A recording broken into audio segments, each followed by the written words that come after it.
1. The Ubume. A woman stands on a dark, rainy road at night, holding a swaddled baby. She reaches toward a man passing by. She asks him to hold the child. He takes the baby. She vanishes into the dark. The baby grows heavier in his arms. He struggles to hold it.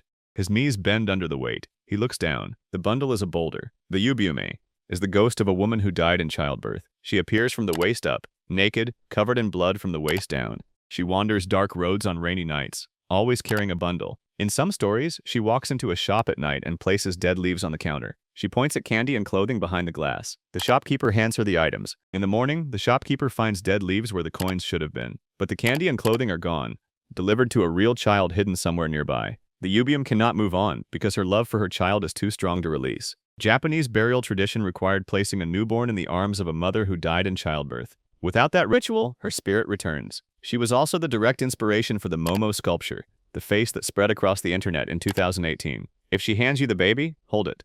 No matter how heavy it gets, do not let go. If you drop it, her curse follows you home. 2. The Hone-Onna. A man walks through a dark alley at night. A young woman in a silk kimono stands at the far end. She turns and looks at him. He visits her home that night. He returns the next night, and the night after. Each morning, he looks thinner. His face loses color.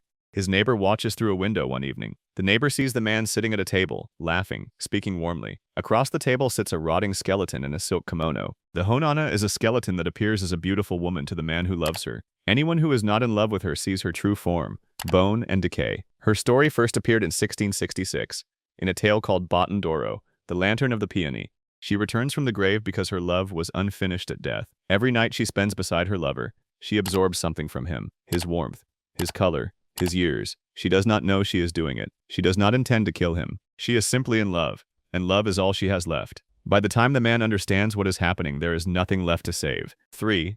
The Aka Manto. A school bathroom. The last stall. After dark. A person sits down. A male voice comes from below the door.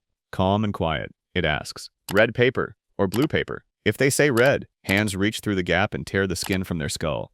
If they say blue, the hands close around their throat until their face turns blue. If they ask for a different color, the floor opens and pulls them into the earth. The Aka Manto is a spirit that wears a red cloak and a white mask. He stands behind closed stall doors in school bathrooms and public restrooms. He is always in the last stall. His voice is the only part of him that reaches the victim.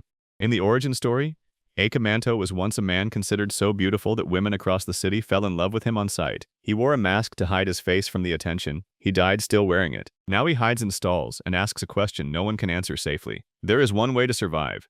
Do not answer the question. Stand up, open the stall door, and walk out. The older version of this legend says there is no escape at all. The newer version says refusal works.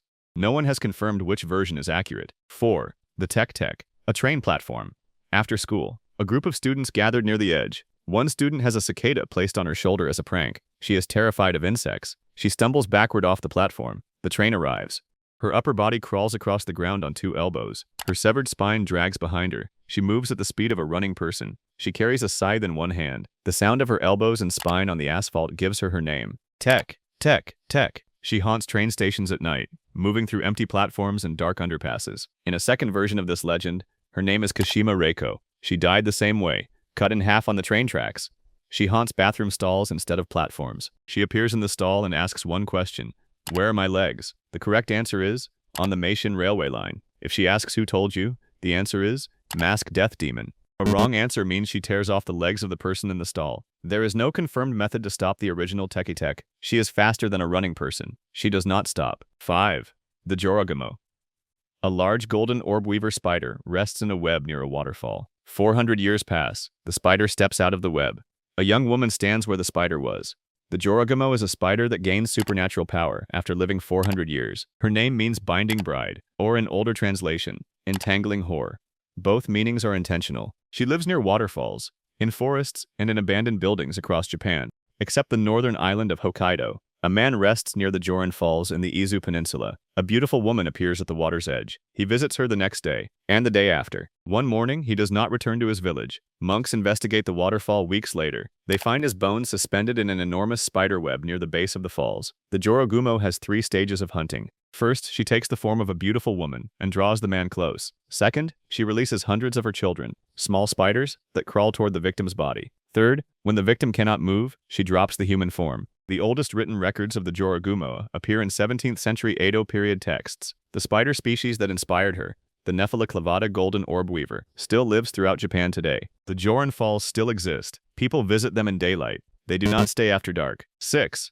The Nuppeppo. A lump of flesh walks through an empty graveyard at night. It is roughly the height of a child, but wider. Its surface is covered in deep folds of fat that suggest a face without clearly forming one. It has stumps where hands should be, and stumps where feet should be. It smells powerfully of rotting meat. The Nuppeppo wanders graveyards, abandoned temples, and empty city streets, usually near the end of the year. It does not attack. It does not threaten. It simply walks and smells. In 1609, a creature matching this description wandered into the courtyard of Sunpu Castle, the residence of Tokugawa Ieyasu, the first shogun of the Edo period. Guards attempted to catch it. It moved faster than expected and escaped into the surrounding grounds. The shogun ordered it removed from the castle entirely. The next day, a scholar informed the shogun what the creature was. According to ancient Chinese medical texts, the flesh of the Nuppeppo grants permanent youth and extraordinary strength to anyone who eats it. The shogun had personally ordered his guards to chase away immortality. The flesh of the Nuppeppo remains the most powerful elixir in Japanese folklore.